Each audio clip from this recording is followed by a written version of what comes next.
Hi everyone, welcome to arch by Vijay channel. నా పేరు జై. ఆర్చ్ అంటే ఎనామలీస్, రిచువల్స్, క్రైమ్, క్రియేచర్ మరియు హారర్ కథలు. ఈ ఛానల్లో ర్యాండమ్ కథల గురించి చెప్పుకోవడం కానీ, ఒక మిస్టరీని సాల్వ్ చేయడం కానీ, లేదా ఇంటర్నెట్లో స్ప్రెడ్ అవుతున్న ఏదైనా ఒక వైరల్ దాన్ని తీసుకొచ్చి మీ ముందు స్ప్రెడ్ చేయడం, ఒక రూమర్ని మీ ముందుకు తీసుకొచ్చి స్ప్రెడ్ చేయడం కానీ ఈ ఛానల్ యొక్క ఉద్దేశం కాదు.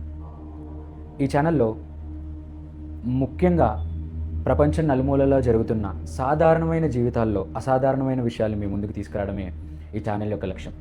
అవి క్రైమ్ కావచ్చు, హారర్ కావచ్చు, పారానార్మల్ యాక్టివిటీస్ కావచ్చు, ఎట్లాంటివైనా సరే మీ ముందుకి మంచి ఎంగేజింగ్ కథ రూపంలో మీ ముందుకు తీసుకురావడమే ఈ ఛానల్ యొక్క లక్ష్యం. సో కథలోకి వెళ్ళే ముందు లైట్స్ని డిమ్ చేసుకోండి, హెడ్ ఫోన్స్ పెట్టుకోండి. At shock.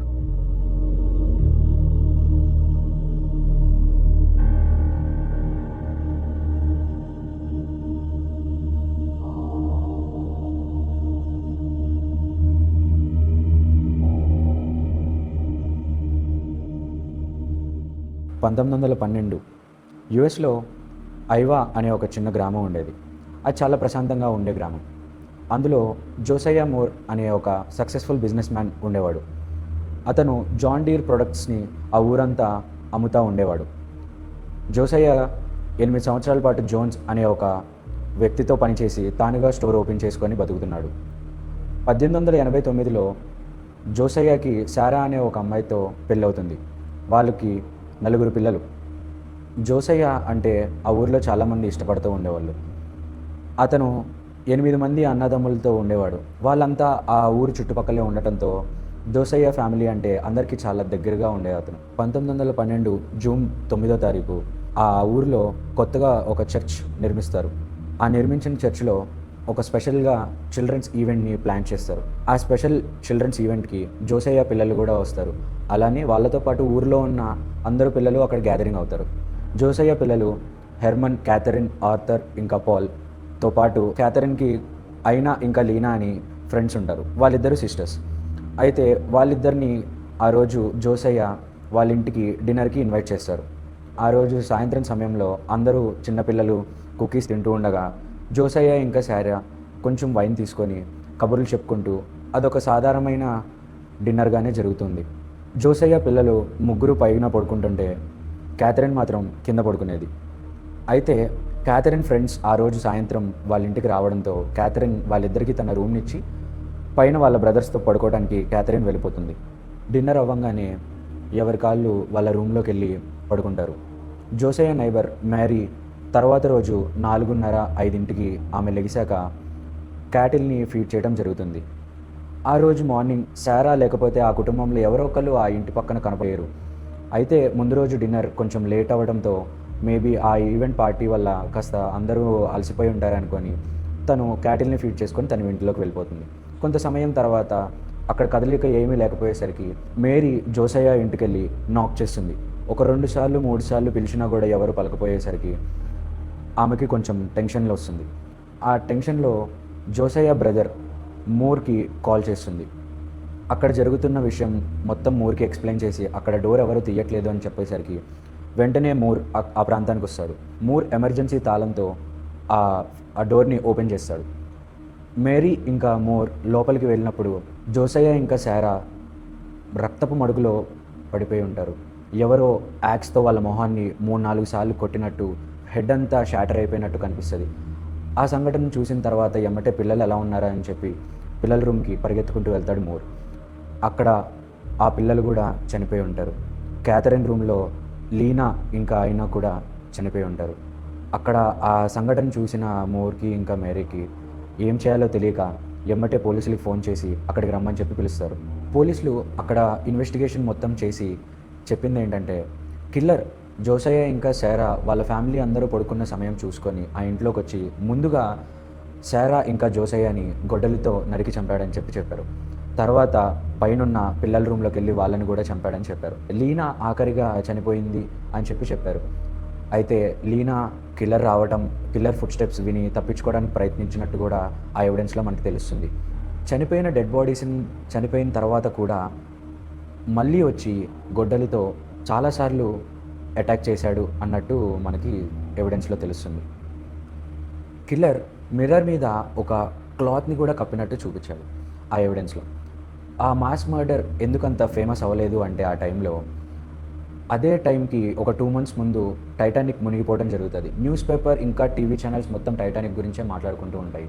అందుకే ఈ మాస్ మర్డర్కి అంత ఫేమస్ అవ్వలేకపోయింది.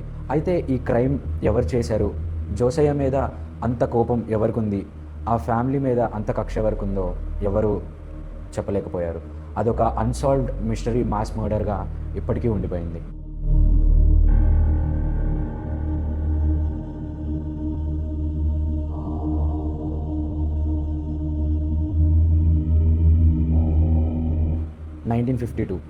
April 10th ఆరిగన్ స్టేట్లో అప్పుడు అది స్ప్రింగ్ సీజన్. స్నో కూడా ఎక్కువగా కరగలేదు ఆ టైంకి. అయితే కీత్ అనే ఒక 2 ఏళ్ల అబ్బాయి వాళ్ళ గ్రాండ్ పేరెంట్స్ ఇంటికి వెళ్తాడు. వాళ్ళ ఇల్లు చాలా పెద్దది. అదొక క్యాటిల్ ర్యాంచ్. చుట్టుపక్కల అంతా చాలా ఖాళీ ప్రదేశం, డీప్ క్యానియన్స్, బార్బ్డ్ ఫెన్సెస్తో చాలా పెద్ద ఏరియా అనమాట. అయితే కీత్ ఒకరోజు ఆ క్యాటిల్లో ఒక చిన్న కాఫ్ పుట్టిందని తెలుసుకుని వాళ్ళ ఇద్దరు అన్నయ్యలతో పాటు అది చూడడానికి వెళ్తాడు. ఆ కాఫ్ని చూశాక వాళ్ళంతా ఆడుకుందామని చెప్పి పక్కనే ఉన్న బాన్కి కీత్ ఇంకా వాళ్ళిద్దరు అన్నయ్యలతో అక్కడికి వెళ్తాడు. కొద్దిసేపటి తర్వాత వాళ్ళ అమ్మ లంచ్కి పిలుస్తుంది. ఇద్దరు అన్నయ్యలు లంచ్కి వెళ్తాడు, కానీ కీత్ మటుకు అక్కడే ఉంటాడు. మొదట వాళ్ళ మదర్ ఎక్కువ టెన్షన్ పడరు, 2 ఏళ్ల అబ్బాయి కదా, అక్కడే ఎక్కడైనా ఆడుకుంటూ ఉంటాడేమో అని చెప్పుకొని 10-20 నిమిషాల పాటు చూస్తూ ఉంటారు. 10-20 minutes అవుతుంది, 20-30 minutes అవుతుంది. వాళ్ళ మదర్ బాన్ దగ్గరికి వెళ్ళి చూద్దామని చెప్పి వెళ్తారు. చూస్తే అక్కడ కీత్ ఉండడు. అయితే వాళ్ళ అన్నయ్యలతో పాటు వాళ్ళ గ్రాండ్ పేరెంట్స్ చుట్టుపక్కల మొత్తం ఎతకడం మొదలు పెడతారు. అక్కడ రాళ్ళ దగ్గర, ట్రీస్ దగ్గర, ఫెన్సెస్ దగ్గర. ఆ ఏరియా చాలా డేంజరస్. చుట్టూ అడవి, డీప్ కేవ్స్, క్యాన్యన్స్ ఉండడంతో చాలా భయపడుతూ ఉంటారు ఎక్కడికి వెళ్ళిపోయాడు అని చెప్పి. అక్కడే చుట్టుపక్కల ఉన్న కొంతమంది కౌబాయ్స్ని ఇంకా లోకల్స్ని అందరినీ పిలిచి సాయంత్రానికల్లా ఒక 200 మంది సెర్చ్ పార్టీగా చేసి కీత్ని వెతకడం ప్రారంభిస్తారు. ఆ టెరైన్లో మొత్తం స్నో ఇంకా కరగటం గమనిస్తాం మనం. అయితే అక్కడ ఒక అడల్ట్ కూడా నడవలేని ఆ ప్రాంతంలో 2 ఏళ్ల అబ్బాయి ఎట్లా మాయమయ్యాడు? ఆ రోజు సాయంత్రం సెర్చ్ పార్టీలో అందరూ వెతుకుతూనే ఉంటారు, కానీ ఎక్కడ ఏమీ దొరకదు. రాత్రి 10 ఆట ప్రాంతంలో తన యొక్క ఫుట్ స్టెప్స్ ఆ స్నోలో గమనిస్తారు ఒక సెర్చ్ పార్టీ. వాటిని ఫాలో అవుతూ వెళ్తుండగా ఒక చిన్న క్యాటిల్ హర్డ్ అడుగుజాడల్లో అవి మాయమైపోతాయి. మళ్ళీ జీరో. ఎక్కడికి వెళ్ళాడు ఏంటి అనేది ఎవరూ గమనించలేకపోయారు. రాత్రి అంతా వెతుకుతూనే ఉంటారు, కానీ నో క్లూస్. మార్నింగ్ మళ్ళీ సెర్చ్ పార్టీని కంటిన్యూ చేస్తారు. అయితే ఒక సర్చర్కి స్కల్ క్యాన్యన్ అని ఒక ప్రాంతంలో ఏదో ఒక చిన్న బాడీ కనిపించినట్టుగా అనిపిస్తుంది. తన్ని ఫాలో అవ్వుకుంటూ వెళ్ళాక స్నో మధ్యలో ఒక చిన్న బాడీ కనిపిస్తుంది. అయితే అది కీత్ పార్కిన్స్ దొరికాడు అని చెప్పి అందరికీ తెలియంగానే అక్కడ షాక్ అయ్యే విషయాలు ఏంటంటే, ఒక అడల్ట్ కూడా నడవలేని ఆ ప్రాంతంలో కీత్ 17 గంటలు ఆ చలిలో రాత్రంతా ఎలా సర్వైవ్ అయ్యాడు? అతను దొరికిన ఏరియా ఇంకా వాళ్ళ గ్రాండ్ పేరెంట్స్ ఇల్లుకి ఒక 18 kilometers దూరంలో ఉంది. అంత దూరం 2 ఏళ్ల పిల్లాడు ఎలా వెళ్తాడు? డీప్ క్యానియన్స్, అంత డీప్ ఫారెస్ట్లో ఒక అడల్ట్ కూడా వెళ్ళలేని ప్రాంతానికి ఒక 2 ఏళ్ల కుర్రోడు ఎలా వెళ్ళాడనేది చాలా మిస్టీరియస్గా మిగిలిపోయింది. అయితే కీత్ దొరికిన తర్వాత రెస్క్యూవర్స్కి ఇంకో విచిత్రమైన విషయం తెలిసింది.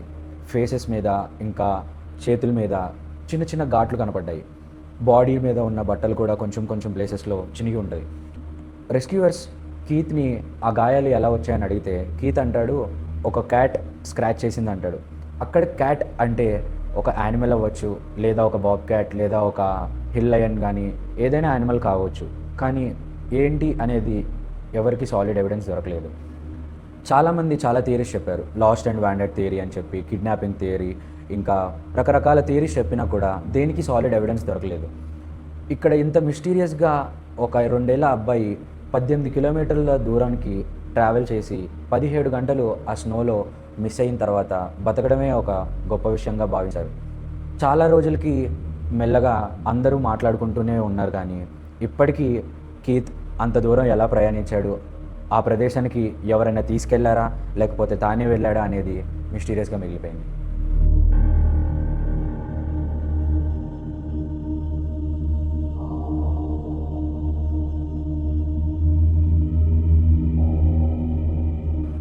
1930.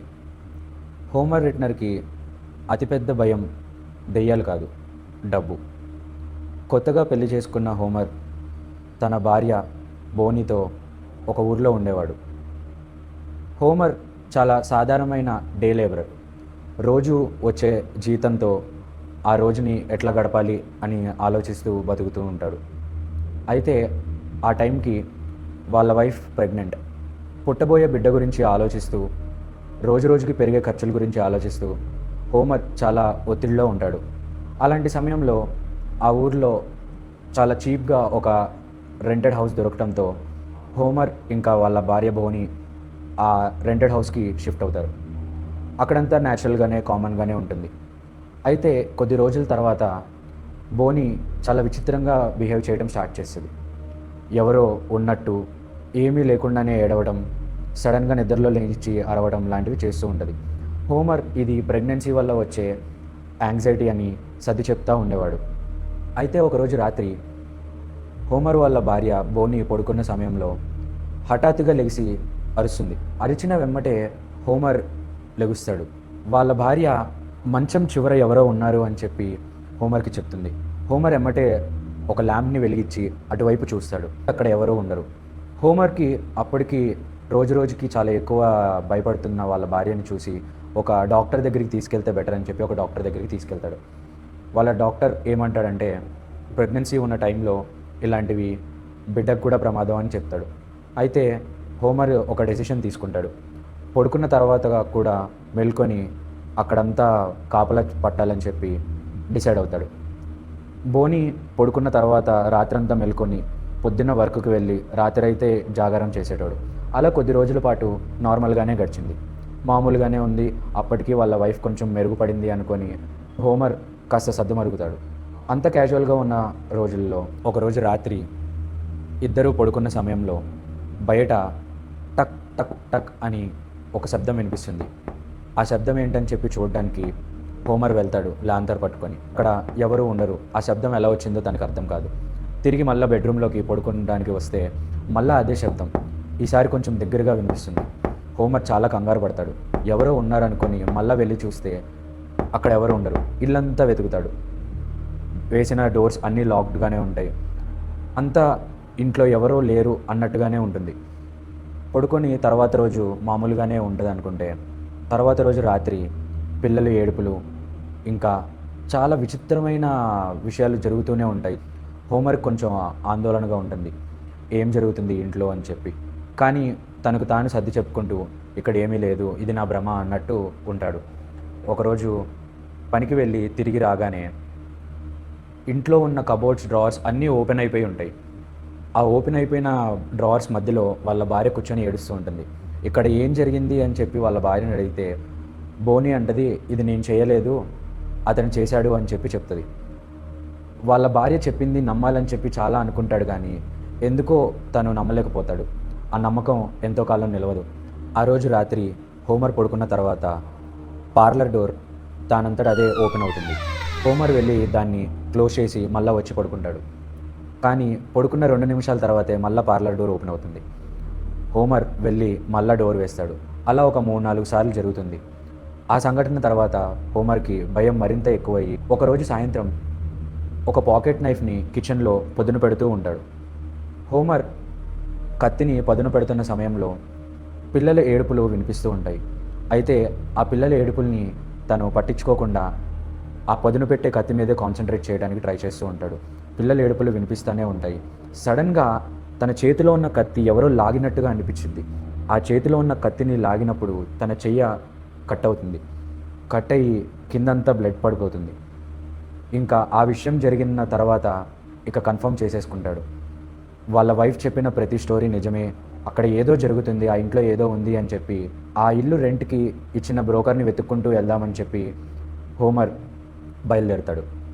అయితే ప్రశ్నకి సమాధానాలు కావాలి, లేదా ఆయన కట్టిన అడ్వాన్స్ని తిరిగి తెచ్చుకోవాలని చెప్పి బయలుదేరుతాడు. బ్రోకర్ని కలిసిన తర్వాత ఒక ఓపెన్ హాల్ పూల్ లాగా ఒక హాల్లో చర్చలు జరుపుతూ ఉంటారు హోమర్ ఇంకా ఆ బ్రోకర్. అయితే అతనికి మొత్తం చెప్తుండగా బార్టెండర్ పైనుంచి అతని మాటలు వింటూ ఉంటాడు. ఫుడ్ స్టెప్స్, ఇంకా పిల్లల ఏడుపులు, అక్కడ జరుగుతున్న విషయాలన్నీ వింటూ ఉంటాడు. బార్టెండర్ కిందకి దిగి హోమర్ దగ్గరికి వస్తాడు. బార్టెండర్ కిందకి నుంచి ఒక సిగార్ బాక్స్ తీసుకొచ్చి హోమర్ ముందు పెడతాడు. బార్టెండర్ బాక్స్ని ఓపెన్ చేయమంటాడు. బాక్స్ని ఇట్లా ఓపెన్ చేయంగానే అందులో ఒక ఎముక ఉంటుంది. హోమర్ చాలా ఆశ్చర్యపోతాడు. బార్టెండర్ చెప్తాడు, అది ఒక హ్యూమన్ స్కల్లోని ఒక ఎముక అని చెప్తాడు. బార్టెండర్ కొన్నేళ్ల క్రితం అక్కడ ఒక మాస్ మర్డర్ జరిగింది అని చెప్పి హోమర్కి చెప్తాడు. అప్పుడు హోమర్కి అంతా అర్థమవుతూ ఉంటుంది. మనిషి, చిన్నపిల్లల ఏడుపులు, గొడ్డలి, ఎవ్రీథింగ్ మేక్ సెన్స్ అనమాట ఆ కథ ద్వారా. ఎమ్మటే ఆ బాక్స్ని మూసేసి ఇంటికి బయలుదేరుతాడు. ఇంటికి వెళ్ళిన ఎమ్మటే అక్కడ ఆల్రెడీ బ్యాగ్స్ ప్యాక్ చేసుకొని వాళ్ళ వైఫ్ బోని కూర్చొని ఏడుస్తూ ఉంటుంది. వాళ్ళ వైఫ్ అతను మళ్ళీ కనపడ్డాడు అని చెప్తుంది. ఈసారి హోమర్కి కూడా చాలా భయంగా అనిపిస్తుంది. ఎందుకంటే ఆ మాస్ మర్డర్ గురించి తెలుసుకున్న తర్వాత హోమర్ ఒక్క నిమిషం కూడా ఆ ఇంట్లో ఉండకూడదు అని చెప్పి డిసైడ్ అవుతాడు. బ్యాగ్స్ ప్యాక్ చేసుకొని ఎమ్మటే తన కారులో పెట్టేసుకొని బయలుదేరుతాడు. బయలుదేరే ముందు ఒకసారి ఇల్లు వెనక్కి చూడంగానే ఫస్ట్ ఫ్లోర్లో విండో దగ్గర ఒక చిన్న పిల్లోడు కనిపిస్తాడు. ఆ చిన్న పిల్లోడు పక్కనే ఇంకో ఇద్దరు ఉంటారు. తను చూస్తుంది నిజమేనా అని చెప్పి కళ్ళు తుడుచుకొని మళ్ళా వెనక్కి తిరిగి చూడంగానే అక్కడ ఎవరు ఉండరు. తను ఆ రోజు అక్కడి నుంచి వెళ్ళిపోవడం తర్వాత అతనికి ఆ హాంటెడ్ థాట్స్ ఇంకా అలానే తన బుర్రలో ఉండిపోయాయి.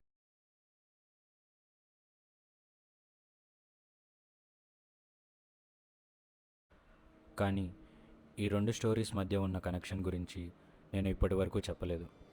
ఒకటి 1912లో జరిగిన అత్యంత దారుణమైన మర్డర్ కేస్, మరొకటి కొన్ని సంవత్సరాల తర్వాత అదే ఇంట్లో జరిగిన పారానార్మల్ ఎక్స్పీరియన్సెస్.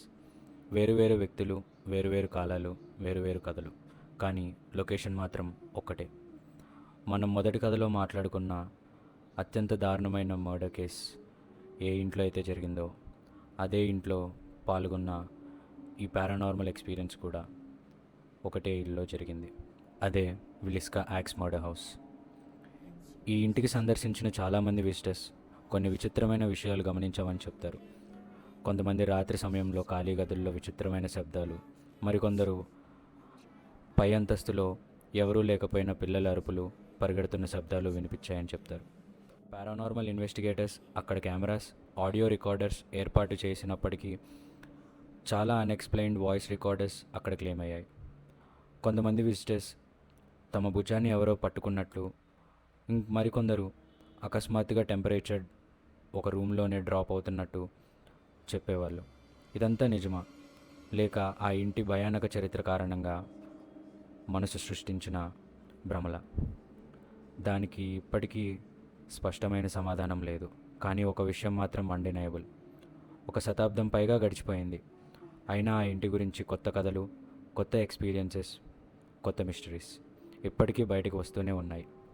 ఆ రాత్రి అక్కడ ఏం జరిగిందో మనకు తెలుసు, కానీ ఆ రాత్రి తర్వాత అక్కడ ఏం మిగిలిపోయిందో అది మాత్రం ఎప్పటికీ ఒక మిస్టరీగానే మిగిలిపోయింది. అందుకే విలిస్కా యాక్స్ మర్డర్ హౌస్ కథ ఇప్పటికీ ముగియలేదు. అయితే ఫ్రెండ్స్, ఈరోజు కథలు మీకు నచ్చాయని చెప్పి ఆశిస్తున్నాను. ఈరోజు కథల్లో మీకు థాట్స్, ఒపీనియన్స్ లేదా థియరీస్ ఉంటే కనుక కమెంట్ చేయండి. మరిన్ని ఇంట్రెస్టింగ్ స్టోరీస్తో మేము ముందుకు రాబోతున్నాం. అప్పటి వరకు మిస్ అవ్వకుండా ఉండాలంటే కనుక స్టే కనెక్టెడ్.